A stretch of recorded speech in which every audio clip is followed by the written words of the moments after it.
Now, I'm excited about chapter 4 because it starts off the second section of this book, and it's all about where we're at today. The previous section was all about where we were. This is about where we're at today. And this next chapter is all about, chapter 4, is all about generations Z and Alpha. Now, if you're still learning about what labels that we are labeling generations, and it's kind of gotten out of hand, we label generations like we name hurricanes. I mean, we run out of one alphabet, we start another. But if you can think about it, you have the traditionalists, you have the greatest generation. Let me simplify it for you. Then you got baby boomers. Out of baby boomers, you have Generation X. All right, I'm 46. I'm Generation X. I'm the youngest of Generation X on the border of millennial. And then you have millennials out there. And then after millennials, you have Generation Z. What we have to understand is Generation Z, as I shoot this in 2025, is between the ages of 15 and 25 years old. That's Gen Z. So the majority of Gen Z is starting to graduate college if they even went to college. They might have hacked their education and got a high-paying job. I don't even know. But you have Generation Z there, and Generation Alpha is 15 years and younger. In fact, Gen Beta, if we're following the trend, was just born in January of 2025. I mean, the only stat I got on Gen Beta is that they're not sleeping through the night and they're fussy all the time and they're giving their parents problems. But now we're focusing on Gen Z and Gen Alpha. And these two generations are key because Generation Z was called by research before the pandemic happened the most entrepreneurial generation in history, the most innovative generation in history. They're the most ethnically diverse generation, and they are the most numerous generation.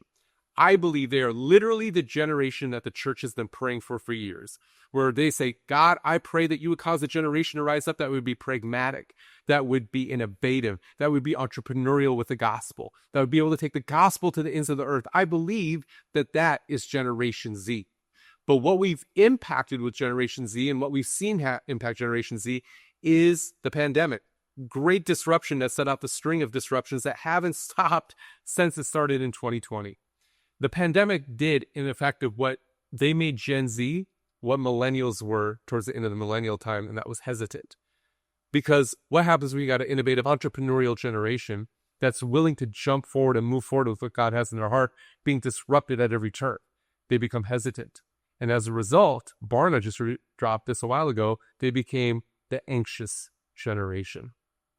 So what they're saying is, I can do these things. I see these things that God wants me to do, but how do I know when it's the right time to step out with it? And I think the answer is the same.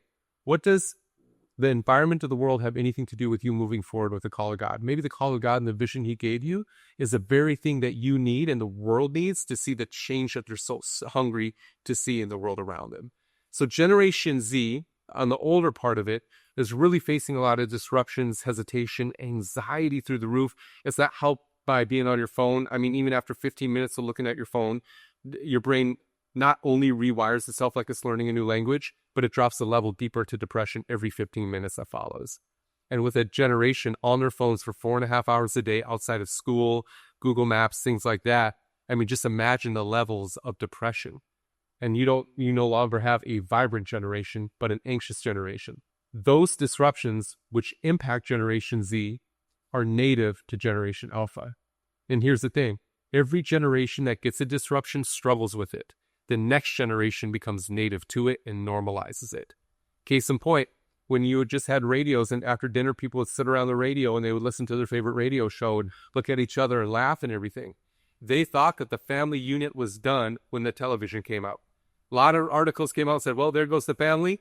Nobody's going to talk to one another. Nobody's going to connect to one another. And they say TV is going to rot your brain. Now, this generation doesn't struggle with TV.